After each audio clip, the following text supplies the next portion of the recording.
Shalom, puji Tuhan. Apa kabar Bapak Ibu Saudara? Apa kabar generasi muda? Apa kabar umat Tuhan? Nah, sebelum kita lebih jauh untuk mendengarkan firman Tuhan, mari sama-sama kita bawa hati kita kepada Tuhan dan kita berdoa. Bapa Sorgawi, terima kasih buat kesempatan hari ini beribadah kepada Tuhan. Lepaskan pewahyuan-Mu, jamah kami semua. Dalam nama Yesus, amin. Shalom, puji Tuhan. Apa kabar Bapak Ibu Saudara? Apa kabar generasi muda? Apa kabar umat Tuhan? Saya Yuri Abbas mengucapkan banyak terima kasih. Saya percaya, saya dapat dipercaya untuk menyampaikan kebenaran firman Tuhan hari ini adalah karena anugerah Tuhan dan juga kesempatan lewat Bapak Ibu sekalian. Nah, sebelum kita lebih jauh untuk mendengarkan firman Tuhan, mari sama-sama kita bawa hati kita kepada Tuhan dan kita berdoa. Bapa Sorgawi, terima kasih buat kesempatan hari ini. Kami sangat mengucap syukur untuk kesempatan kami boleh mengikuti ibadah, baik secara on-site maupun juga online. Baik teman-teman yang datang untuk melayani ke gereja ataupun lewat umat Tuhan yang mengikuti ibadah ini lewat live streaming. Kami percaya tidak akan pernah menghalangi atau mengurangi hati kami yang telah berkomitmen untuk beribadah kepada Tuhan. Lepaskan pewahyuan-Mu, jamah kami semua. Dalam nama Yesus, amin. Nah, Bapak Ibu Saudara sekalian, bahwa hari ini, hari yang sangat spesial bagi kita karena kita akan memasuki sebuah tahun yang baru. Tema yang diberikan kepada saya adalah tentang janji Tuhan. Dan secara khusus hari ini saya akan berbicara tentang berani mempercayai janji Tuhan. Kenapa perlu berani? Karena saya kira kita sudah banyak dengar tentang janji Tuhan. Bahkan semua kita tahu bahwa Tuhan berjanji, Dia pasti menepati. Tetapi tidak dapat dipungkiri bahwa seringkali ketika seseorang ditarik hatinya, ditarik fokus hidupnya untuk beralih dari memandang kepada Tuhan, kepada persoalan, seringkali terjadi bahwa hati kita kehilangan keberanian untuk mempercayai janji Tuhan. Nah, buka hati saudara, izinkan firman Tuhan ini mempengaruhi hidup saudara. Sekali lagi izinkan saya mengulanginya. Izinkan firman Tuhan mempengaruhi hati saudara. Karena kalau saudara tidak izinkan firman Tuhan mempengaruhi, maka tidak akan pernah muncul keberanian. Kita telah membuka hati kita kepada informasi-informasi yang menakutkan bagi dunia ini, sehingga kita mulai muncul ketakutan dan kekhawatiran. Tetapi hari ini, hentikan itu semua, hentikan itu semua.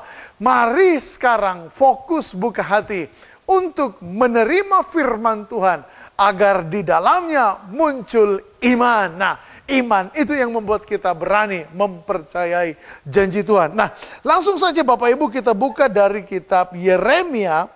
Kitab Yeremia pasal yang ke-29. Yeremia pasal 29, saya kira beberapa orang sudah tahu ayat yang mana yang akan kita pilih. Yeremia pasal 29 ayat yang ke-11. Yeremia pasal 29 ayat yang ke-11. Saya bacakan buat saudara. Sebab aku ini mengetahui, atau Tuhan mengetahui, rancangan-rancangan apa yang ada padaku mengenai kamu.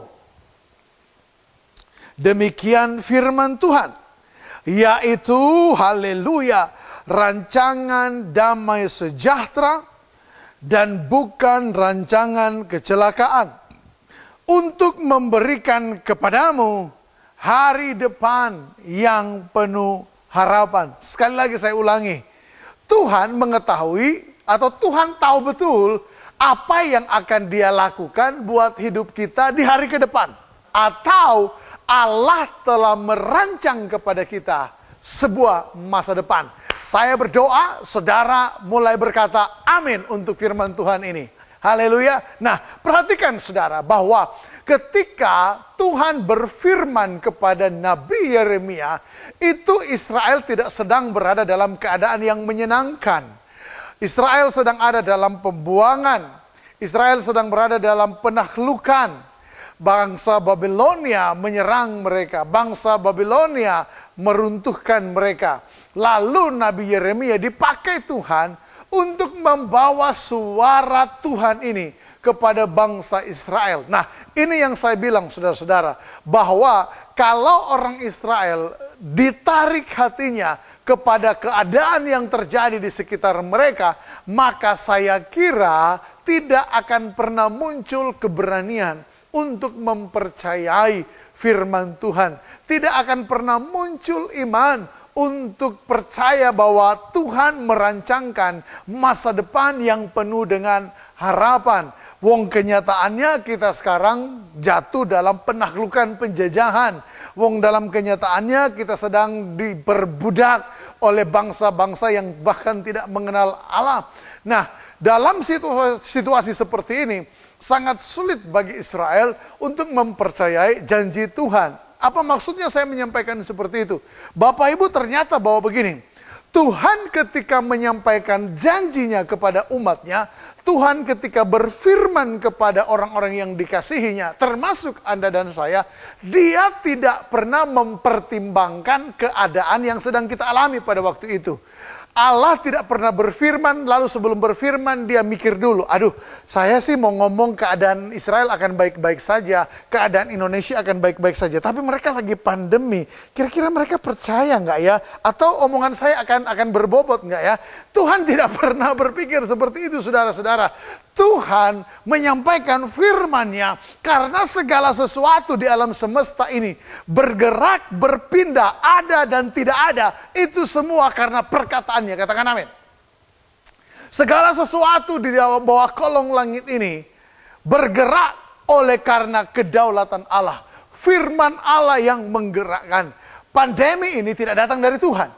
Pandemi ini adalah konsekuensi dosa manusia. Itu sebabnya bahwa begini, di tengah pandemi ini, umat Tuhan tetap akan melihat kemuliaan Tuhan. Katakan amin. Pak Pendeta, bagaimana dengan situasi orang-orang yang saya kasih? Mereka dipanggil Tuhan. Anda juga jangan lupa, ada ayat firman Tuhan yang berkata, orang yang meninggal dengan cara apapun dia meninggal, ketika dia ada di dalam Tuhan, Alkitab bilang dia berbahagia. Orang yang telah dipanggil bersama dengan Tuhan saat ini jauh lebih bahagia dengan kita. Bukankah keadaan kita sekarang ini itu yang membuat kita kehilangan keberanian mempercayai janji Tuhan? Janji Tuhan sih bagus Pak Pendeta, tetapi buktinya pergumulan saya sekarang. Itu kita hadapi sebagai orang-orang hidup. Tetapi bagi mereka yang telah bersama dengan Bapa Sorgawi di Firdaus saat ini, waduh saudara, mereka melihat kemuliaan Allah dan menikmati hadirat Tuhan yang sungguh luar biasa bersama dengan Tuhan. Nah, bagi kita yang masih tinggal ini, kita semua dipanggil untuk mempercayai janji Tuhan. Berani untuk percaya. Sama-sama katakan amin. Berani untuk percaya, sekali lagi katakan itu. Berani untuk percaya, amin. Israel sedang ada dalam masa penghukuman. Bahkan beberapa kali Yeremia bernubuat, orang Israel tidak mau percaya. Mereka hanya mau dengar berita yang baik-baik saja. Tetapi mereka lupa bahwa begini, Yeremia sebagai nabi yang dipilih oleh Allah, datang untuk membawa suara Tuhan. Datang untuk membawa berita sorgawi bahwa ada hari depan yang penuh dengan harapan bagi mereka yang dikasihi oleh Tuhan dan yang mengasihi Tuhan. Nah, kita mulai untuk mempercayai janji firman Allah atau untuk menjadi orang yang berani mempercayai firman Allah, kita mesti melihat dari awal bagaimana Tuhan memanggil bangsa Israel. Bagaimana Tuhan mulai memilih bangsa ini sejak bapa leluhur mereka Abraham. Nah, mari Bapak Ibu kita mundur ke kitab Kejadian pasal yang ke-12. Kitab Kejadian pasal yang ke-12. Abram dipanggil Allah. Abram dipanggil Allah. Firman Tuhan. Beginilah firman Tuhan kepada Abram. Perhatikan Bapak Ibu. Pergilah dari negerimu dan dari sanak saudaramu dan dari rumah bapamu ini ke negeri yang akan kutunjukkan kepadamu. Aku akan membuat engkau menjadi bangsa yang besar dan memberkati engkau serta membuat namamu masyhur dan engkau akan menjadi berkat. Wow, luar biasa. Aku akan memberkati orang-orang yang memberkati engkau dan mengutuk orang-orang yang mengutuk engkau, dan olehmu semua kaum di muka bumi akan mendapat berkat. Dan kerennya ayat yang keempat, lalu pergilah Abram seperti yang difirmankan Tuhan kepadanya. Haleluya. Apa maksudnya itu? Israel memiliki bapa leluhur yang bernama Abram dan kemudian bernama Abraham. Diberi nama oleh Tuhan Abraham, bapa orang percaya. Nah, saudara, Abram berani melangkah bukan hanya mendengar betapa enaknya janji-janji Tuhan itu. Tetapi saya mau katakan bahwa begini, Abram melangkah dengan berani. Dia berani mempercayai perkataan Tuhan buat hidupnya.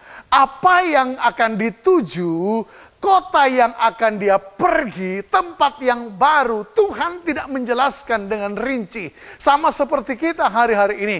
Kita akan menghadapi sebuah tahun yang baru, tahun 2021. Tidak ada orang yang pernah ada di sana sebelumnya. Amin. Tidak ada yang pernah dapat menjelaskan masa depan. Tapi Tuhan janjinya tidak pernah salah. Amin. Sekali dia berkata ada harapan di masa depan, itu pasti ada harapan di masa depan. Katakan haleluya, saudara. Nah, saya sangat percaya bahwa tahun 2021 adalah tahun yang penuh dengan harapan. Bukan saja karena vaksin COVID telah tersedia dan siap dialirkan. Tetapi karena begini, karena hidupku hanya ditentukan, amin, oleh perkataan Tuhan. Luar biasa.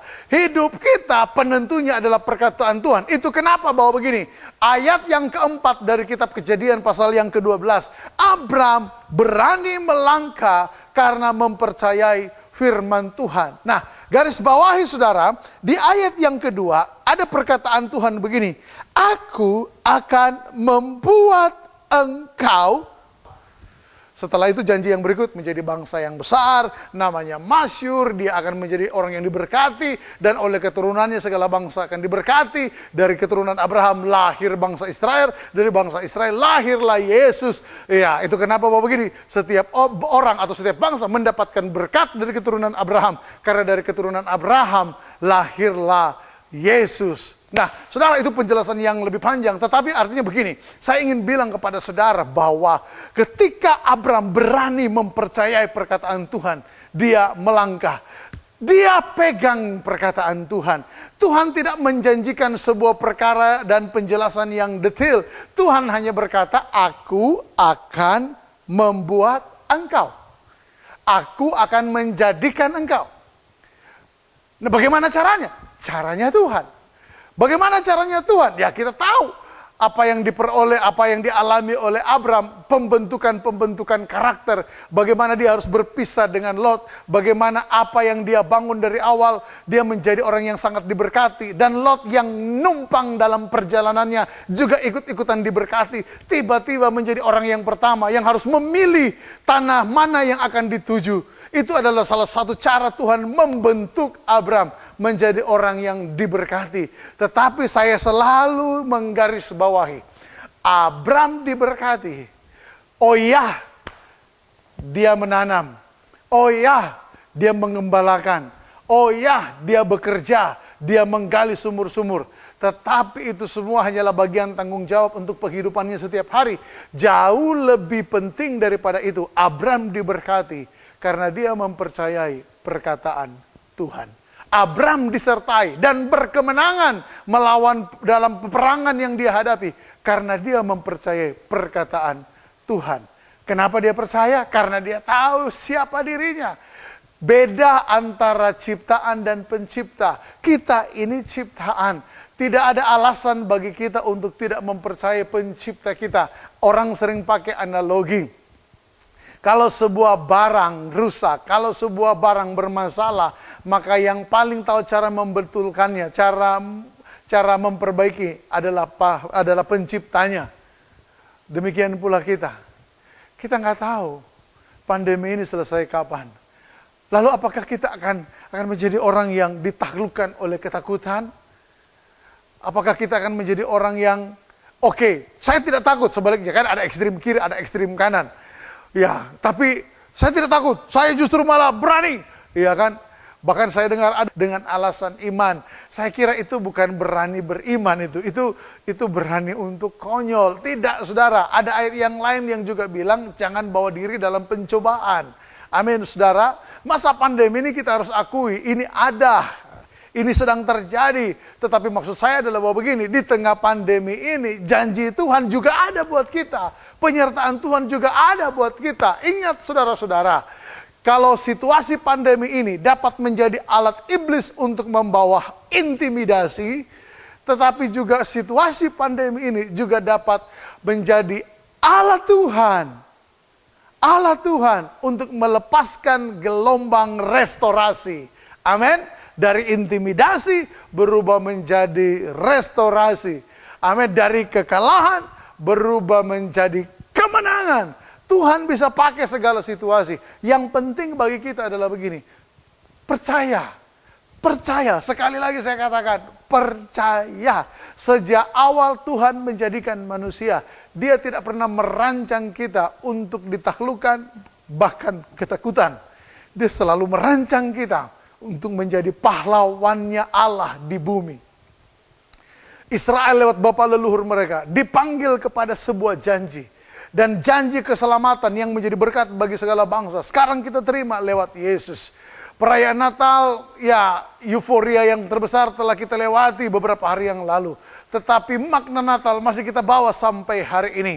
Bahwa Tuhan ketika berjanji, perhatikan saudara ya, janji Tuhan mengenai Natal itu sudah Tuhan ucapkan sejak Adam dan Hawa jatuh dalam dosa. Bahwa akan datang keturunan dari perempuan ini yang akan meremukkan kepala iblis dan engkau akan meremukkan kakinya. Aduh Pak, kok peperangan rohani antara Tuhan, juru selamat kita dan iblis kayaknya imbang ya. Oh enggak saudara, bahasa permukaan kaki itu artinya bahwa begini, kemenangan dari Tuhan untuk menghancurkan siasat iblis, membawa Yesus kepada penderitaan di Golgota. Itu maksudnya saudara-saudara, bukan Tuhan sama iblis perang terus sama-sama luka-luka ya kan, sama-sama luka parah. Itu mah drama Korea saudara ya. Iya kan, Tuhan tidak seperti itu. Penderitaan Tuhan adalah untuk menebus sakit penyakit manusia supaya oleh bilur-bilurnya penyakit kita menjadi sembuh. Nah, saya bisa menjelaskan panjang lebar tentang itu. Tapi paling tidak bahwa begini, tidak ada alasan untuk saudara tidak berani mempercayai janji Tuhan. Nah, lalu kemudian di perjanjian baru, masih dalam semangat yang Natal, bagaimana Maria ketika mendengar janji Allah bahwa dia akan mengandung, lalu melahirkan seorang anak dan harus diberi nama Yesus yang berarti keselamatan. Apakah malaikat kemudian datang beberapa bulan kemudian lalu bilang sama Maria, Maria, sorry ya, yang aku bilang kemarin itu ternyata Tuhan lupa. Aduh, kalau begitu Tuhan kita, saudara-saudara, celakalah kita sampai hari ini tidak ada korban yang ajaib untuk penghapusan dosa. Kita masih harus persembahkan binatang untuk penghapusan dosa kita. Syukur kepada Allah, juru selamat lahir di Bethlehem, lalu kemudian mati di Golgota, bangkit dan naik ke sorga, menyediakan bagi kita pengampunan dosa, supaya oleh pengampunan dosa kita beroleh hidup sejahtera, penuh damai sejahtera dan sukacita. Kita hidup untuk Tuhan, melakukan kehendak Tuhan, supaya kita jadi berkat di bumi, nama Tuhan dimuliakan, dan di suatu saat nanti kita akan bersama Dia dalam kekekalan, beribadah menyembah dan memerintah dalam kerajaan Tuhan. Itu semua adalah janji-janji Allah. Putuskanlah hari ini untuk berani mempercayai janji Allah. Saya merasakan di dalam roh saya, ada beberapa orang di antara Anda, engkau mulai tawar hati dengan janji Allah. Saya pernah dengar kesaksian beberapa waktu yang lalu, karena keadaan ekonomi, karena ditarik oleh daya tarik dunia ini, ada seorang hamba Tuhan yang meninggalkan panggilannya, meninggalkan pelayanannya. Tidak ada masalah melayani sambil bekerja. Bagi saya itu adalah sebuah pengabdian hidup yang luar biasa. Tetapi jangan sampai begini, engkau meninggalkan panggilan Allah, padahal engkau tahu betul engkau ada di sana karena suaranya. Tetapi karena keadaan yang sedang terjadi hari-hari ini, ada kekurangan di sana-sini, ada pergumulan di sana-sini, lalu engkau mulai berkata dalam dirimu, ya ampun, kayaknya kalau cuman begini aja, kalau cuman modal seperti ini saja, udah tinggalkan pelayanan, saya harus cari yang lain, saya harus lakukan yang lain. Hati-hati saudara, ada saatnya itu terlihat seperti pertolongan. Tetapi kalau Anda terjebak di sana, Anda sebenarnya sedang tercuri, sehingga engkau lupa pada panggilan Allah. Saya berdoa, ada guru-guru sekolah minggu yang tetap semangat dan kreatif melayani anak-anak sekolah minggu. Amin. Saya berdoa adalah pelayan generasi yang melayani di youth, yang melayani di teens, yang melayani di dewasa muda. Hari-hari ini tetap berkobar, tetap duduk sambil ngopi lalu mencari hikmat Tuhan. Amin.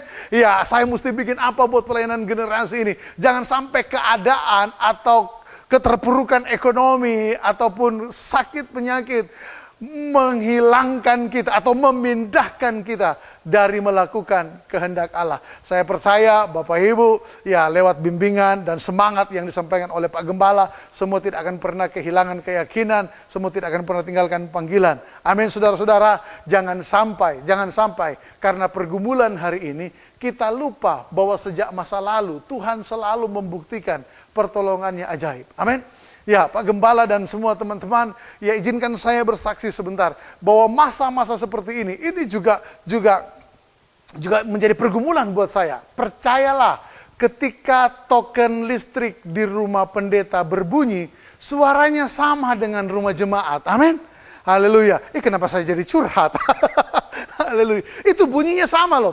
Kan pernah kan ya token listrik yang mau habis itu kan? Iya kan? Saudara pikir di rumah pendeta itu bunyinya teng terereng terereng terereng. Haleluya. Nggak begitu bunyinya. Sama seperti di rumah Bapak Ibu. Dan saya juga harus akui bahwa dalam jiwa aku bergumul, dalam jiwa aku berdoa dan meraung kepada Tuhan. Tuhan, aku percaya janjimu. Pertolonganmu tidak pernah terlambat. Sejak engkau memanggil Abram, bahkan sejak engkau menempatkan Adam dan Hawa di Eden, engkau tidak pernah lalai dalam memelihara dan menjaga umat kepunyaanmu.